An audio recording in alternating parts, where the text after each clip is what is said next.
এই ফ্যাসিস্ট দোসর চুপ্পুকে অভিশংসনের মাধ্যমে অপসারণ করে নতুন রাষ্ট্রপতি নির্বাচন করতে হবে এবং তাকে গ্রেফতারের আওতায় আনতে হবে। তিনি শপথ ভঙ্গ করেছেন, তার বিরুদ্ধে আর্থিক দুর্নীতি রয়েছে এবং তিনি গণহত্যা চলাকালীন নির্বিকার ভূমিকা রেখেছিলেন। আমরা সংসদকে সম্মান জানিয়ে ইলেকশন ইঞ্জিনিয়ারিং এর অনেক অভিযোগ এবং সমালোচনা থাকা সত্ত্বেও আমরা সংসদে গিয়েছি কারণ জনগণ আমাদেরকে এত কারচুপির পরে আমাদের কয়েকজন সদস্যকে নির্বাচিত করেছে, বিরোধী দলের 11 দলের সংসদ সদস্যদেরকে নির্বাচিত করেছে সংস্কার কার্যক্রমকে বাস্তবায়ন করার জন্য। ফলের নির্যাস ও দুধের সমন্বয়ে পোলার টর্নেডো গ্রিন অ্যাপল আইসক্রিম, মন ভালো থাক। উচ্চ কক্ষকে বাস্তবায়ন করার জন্য, সংবিধান সংস্কার করার জন্য আমরা সেই উদ্দেশ্যে সেই কমিটমেন্ট এবং সেই ম্যান্ডেট নিয়ে সংসদে গিয়েছিলাম। আমরা বলেছিলাম যে এই সংসদে আমরা কোনো ফ্যাসিস্টের দোসরকে চাই না, ফ্যাসিবাদ মুক্ত, ফ্যাসিস্টের দোসর মুক্ত আমরা জাতীয় সংসদ দেখতে চাই। কিন্তু গতকালকে আমরা দুঃখজনকভাবে খুব ভালোভাবে শুরু হলেও আমরা খুব আন্তরিকতার সাথে পার্টিসিপেট করলেও দেখা গেল যে ফ্যাসিবাদের দোসর রাষ্ট্রপতিকে বক্তব্য দিতে দেওয়া হলো। এটি করে জুলাইয়ের আকাঙ্ক্ষার ভিত্তিতে যে সংসদ, সেই সংসদের সাথে এক ধরনের প্রতারণাই করা হলো।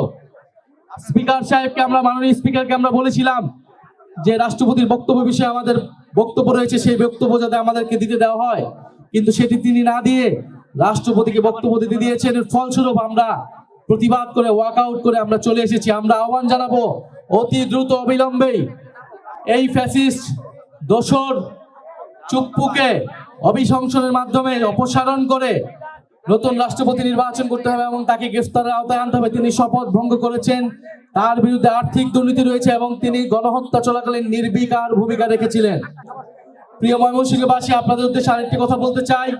আপনাদের এলাকার সন্তান, ঢাকা বিশ্ববিদ্যালয় ছাত্র শক্তির সাংগঠনিক সম্পাদক সাইফুল্লাহ, যিনি আওয়ামী লীগের বিরুদ্ধে প্রতিরোধ তৈরি করেছিলেন জুলাই গণ অভ্যুত্থানে, বৈষম্যবিরোধী ছাত্র আন্দোলনের অন্যতম সমন্বয়ক ছিলেন, তার বাড়িতে আগুন লাগিয়ে দিয়ে ফ্যাসিস্ট বাহিনীরা ষড়যন্ত্র অব্যাহত রেখেছে। আওয়ামী লীগ আসলে এরকম একটি দল যারা গুপ্ত হামলা, অগ্নি সন্ত্রাস এবং এরকম দাঙ্গা হাঙ্গামা করে রাজনীতি সবসময় টিকে থাকতে চেয়েছিল। তাদেরকে পরাজিত এবং প্রতিহত করেছিল 5ই আগস্ট বাংলাদেশের জনগণ। ময়মনসিংহবাসীর কাছে আমরা আহ্বান জানিয়ে যাচ্ছি, ময়মনসিংহ এবং বৃহত্তর ময়মনসিংহে আপনারা আওয়ামী লীগকে প্রতিহত করুন।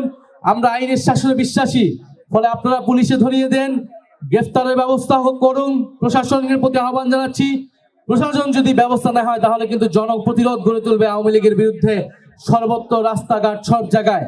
আমরা অপেক্ষা করব কিছুদিন, দেখবো আমরা প্রশাসন, পুলিশ প্রশাসন এবং সংশ্লিষ্ট এমপি তারা কি ব্যবস্থা নেয়। এই সাইফুল্লাহর পরিবারকে যে হত্যার চেষ্টা করা হলো, তার বাড়িতে অগ্নিসংযোগের চেষ্টা করা হলো, যদি তারা কোনো ধরনের ব্যবস্থা নিতে ব্যর্থ হয় তাহলে আমাদের যেটা করণীয় সেটা আমরা করবো। আমরা ঘরে বসে থাকবো না।